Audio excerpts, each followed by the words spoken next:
Marion avait reçu son 8e défi, la cuisine d'ailleurs. Faites-nous voyager, avec une recette qui sera simple à réaliser. Un petit avant-goût des vacances, quoi. Ok. Parce que la Sicile, ce n'est pas que le mont Etna et le parrain de Coppola, mais aussi une cuisine pleine de saveurs, saine et à base de produits frais. Je vous propose de réaliser mes linguine à la sicilienne. Pour cette recette pour 4 personnes, nous allons donc utiliser des linguine que l'on va accompagner de délicieux produits de la mer, des langoustines et des coques, et une sauce à base de vin blanc, persil plat, ail, capre et tomates, relevée avec un petit piment oiseau, et pour sublimer le tout, de la crème fraîche légère de Brie d'Hélice.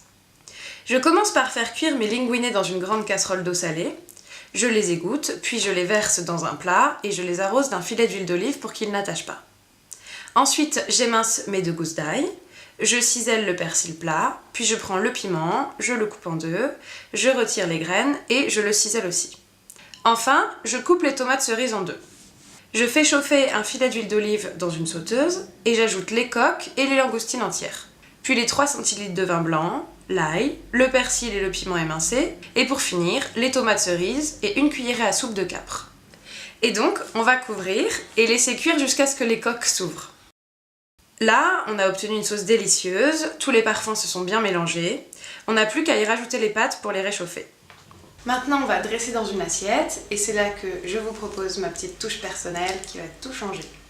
On va déposer au centre de l'assiette une grosse cuillère à soupe de crème fraîche légère de Brie d'Hélice. Le fait de mettre la crème nature comme ça, sans cuisson, sans assaisonnement, ça permet de vraiment profiter de son goût très doux, de sa texture très onctueuse et ça apporte un contraste vraiment intéressant avec le caractère fort de ce plat.